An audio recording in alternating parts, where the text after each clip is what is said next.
My name is Isaiah Griffin, and I'll be doing a persuasive topic on Chapter 19, specifically covering audience feedback and the importance of knowing your audience when giving a delivery.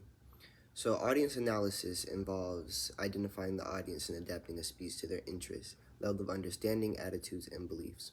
So, when we look at this, it's more so not, oh, okay, so we're around the kids, so we have to talk about kid stuff. That's not necessarily what it means. Is more so knowing like what your audience values, what their interests are, what their beliefs are.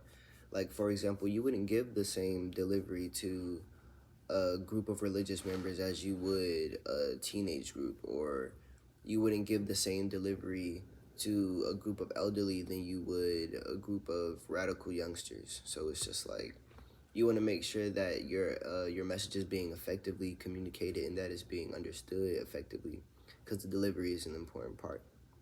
So, taking an audience-centered approach is important because the speaker's effectiveness will be improved if the presentation is created and delivered in an appropriate manner.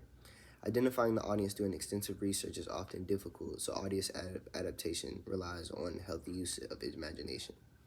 So, when we talked about feedback and we were looking at feedback back in chapter 19, it was a key point to look at body language. Like, if you're giving a speech and like people are seeming bored, they're not as engaged or as interested, it's your job as the speaker to reel them back in. And it's just like you want to make sure that they're hearing you, that they're understanding you, that they're interested in what you're saying.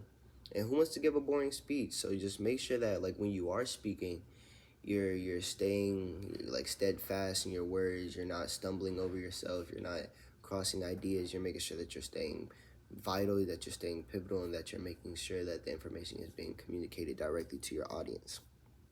And then it also says that audience adaptation often involves walking a very fine line between over adapting and under adapting, a distinction that can be greater appreciated by understanding the general components of this skill. So, over adapting. You don't want to try so hard to understand your audience to the point where you're losing your topic. You want to be confident in your topic to the point where your audience is understanding you and connecting with you through your interest and what your interest is in them. So, for example, say I'm speaking at an elementary school and I'm talking to kids about the effectiveness of good grades. And they get on the topic of, oh, good grades, it's important to have them, but sometimes work can be hard. And it's just like, yes, work can be hard, but when you have good grades and you continue to pursue your education seriously, you don't have to put so much of a foot forward in trying to gather back yourself after, receiving bad grades. So it's just like not going off topic, but also making sure that you're reinforcing your points so that they understand what you're saying. And even in groups where it's just like you're a group amongst like age groups, like your friends or your peers around you, and you're speaking like seriously, you want to feel heard, you want to feel understood, but also as you are a speaker, you're a listener. So you're paying attention to your audience. You're making sure that they're not being bored, or they're not being overspoken to, because that's another thing, overspeaking, which is just like you get so caught up in like what you're thinking, what your plan is, like for how you want to deliver the speech thoroughly. Sorry. And you just go throughout all of your ideas and you're just listing word for word for word. You don't give the audience an opportunity to really grasp what you're saying, to really take it in. And then let's talk about audience expectations for a bit. When people become audience members in the speech situation, they bring with them expectations about the occasion, topic, and speaker. Violating audience expectations can have a negative impact on the effectiveness of the speech.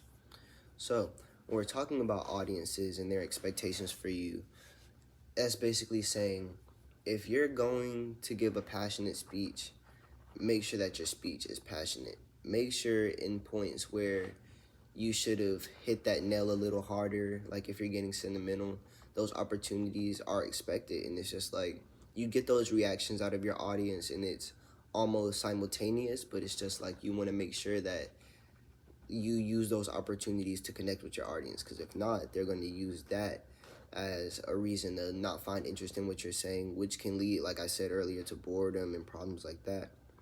And also, audience knowledge of a topic can vary based on any given occasion, so you have to know what you're talking about as well. So the importance of all of these things is just going to say, when you're giving a speech delivery, when you're putting yourself in predicaments to speak to large groups of people, make sure that you're knowledgeable on your topics, that you're appealing to them, and that you're not boring them, and that you're also like having fun, taking advantage of the fact that you have the opportunity to speak to these people, that you're reinforcing them and reassuring them that you're actually interested in their group as far as the audience that you're catering to, and the importance of making sure that you know who you're talking to. And that's my presentation.